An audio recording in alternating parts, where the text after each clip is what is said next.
Are you ready to create a life you crave? Let's spin that doom loop of negativity into an upward success cycle and start living lucky. Good morning. I'm Jana. I'm Jason. And we are living lucky. You are too. We want to talk about inspiration. Which is really living in spirit. It is. And we got to see that firsthand when we visited the Opportunity Center.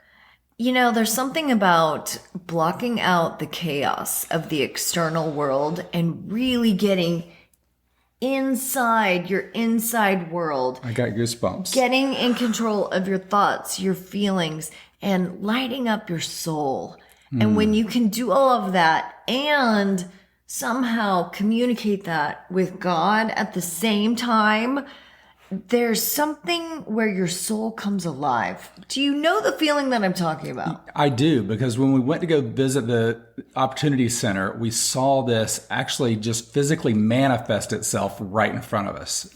So the Opportunity Center is a place in Kissimmee where adult individuals with intellectual disabilities can go and spend their days. And at the Opportunity Center, they not only provide training, they provide community integration. They have activities. I mean, they have, it's not only a fun place for them to go, but then it also provides experiences for the community to help get people out and about. Yeah, really. It's basically just a full place for assimilation and integration for day-to-day life. Yes, yes. And so we decided, I did a speaking engagement on Saturday for the Opportunity Center. And I thought, you know, in order for me to speak, I really need to go experience it firsthand. So Jason and I, we signed up for the Friday music therapy class. That's what we signed up for. And I'm telling you, we didn't know what to expect. And so we go over there and it was a little different than I was expecting. I didn't know what to expect. I didn't know what to expect either. And I just went in with an open mind, an open heart. And I had nerves. I mean, when you don't know what to expect, there's not a lot of planning. Right? You show up and you're like, I'm in it, and I'm going to see what happens. And when the door opened, there was a lot going on. I mean, there had to be probably 40, 50 people there. Which is probably very common for anyone that goes to school during the day or is around a lot of people. But Jason and I aren't around people. Yeah, we don't have kids. So for us, we opened the door and it felt kind of loud and there was just a lot of noise. Yeah. Is that fair to say? Yeah, well, they had activities going on. I mean, there were activities in one room. There was, people checking in another room. It was getting close to lunchtime. And it just felt like a lot of people were talking all at once. And, when people start talking, the levels just get louder and louder and louder. It was like that. Yeah. And anyway, we were greeted by Marie at the front door. She was extremely happy and she had worked there for over 20 years. And she prefaced it by saying, it's not for everyone. It's where my heart is. Yeah. And she kind of did one of those chest bumps, What struck me is that she's been there for over 20 years, but she had the energy and the enthusiasm of someone who was there on their first week. Oh, I'm so with you on that. I'm so with you on that. And how many people keep their job for over 20 years? This is more than a job. This is a family. It's a This calling. was a family for her. This is her purpose. This is part of who she is. She was in spirit. She was living in spirit. That's exactly what I'm trying to say. And then the next two people we met had also worked over 20 years at the Opportunity Center, which I found that particularly unusual and fascinating. And in a good way, in a positive way. So then they take us into the back room where the class is going to be taken. And they have the seating set up in a circular almost like a area. couple little, like a semicircle for around where the musician was going to be or the music teacher was going to be, and then a couple little semicircles back that were less or more loosely formed. Yeah, because there would be room for people's wheelchairs and people to bring their walkers and the little all sorts bouncy of areas. Yeah, all sorts of different things. So Jason and I sit down, and then they started, bringing people in, and we were welcomed with such high energy, high spirit. People were so excited. They had such jubilation.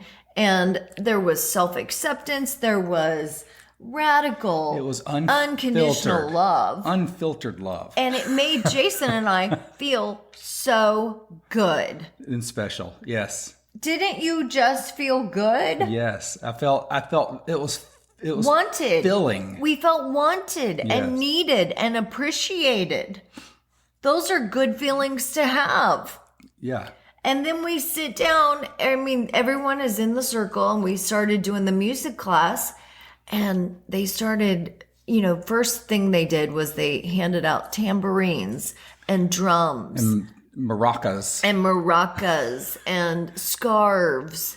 And I'm telling you, there wasn't a lot of beat going on. Is that fair to say? Or everyone maybe had their own beat in their own head? The first thing that I thought, I'm going to be transparent here, and I'm probably going to get some hate mail on this, but I was like, I probably would have just gone with the scarves, because it's music I know. It's music class. I can't find a beat.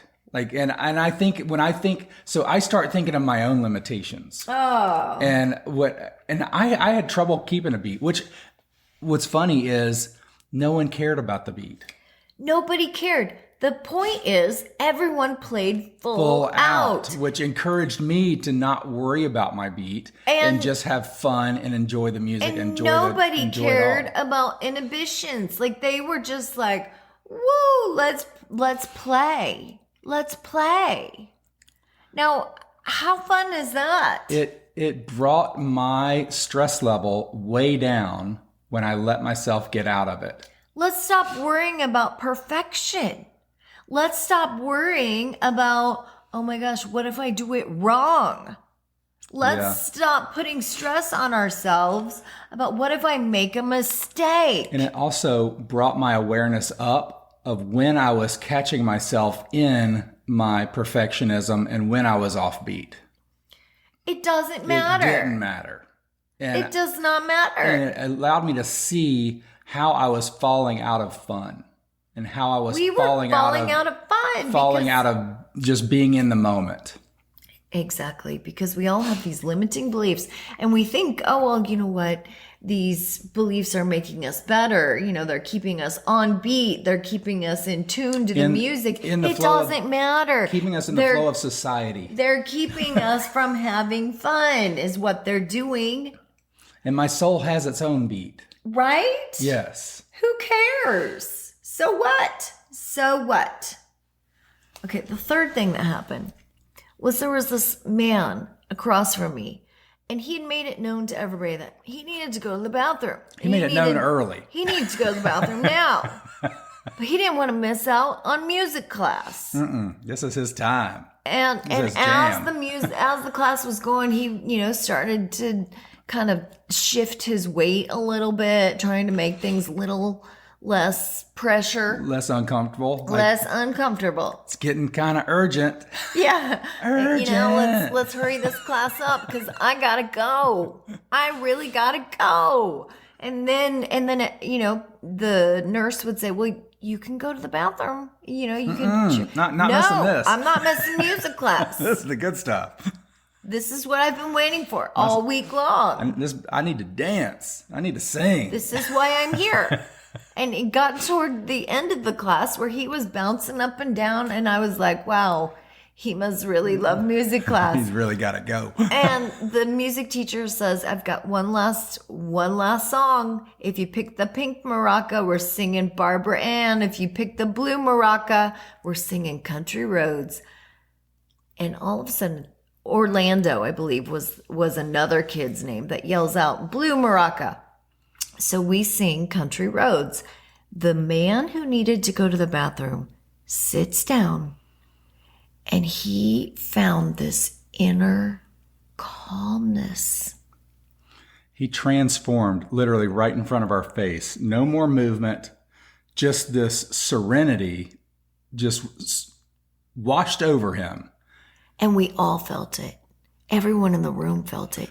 The room went from having 20 instruments all playing at once to a different beat to all of a sudden there was one man who was singing a solo at Carnegie Hall. Yeah.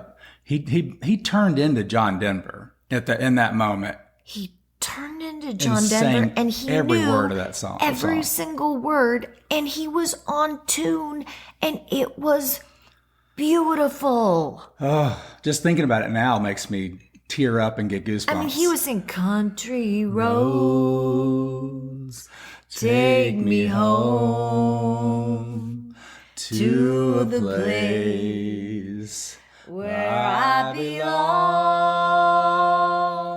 West Virginia,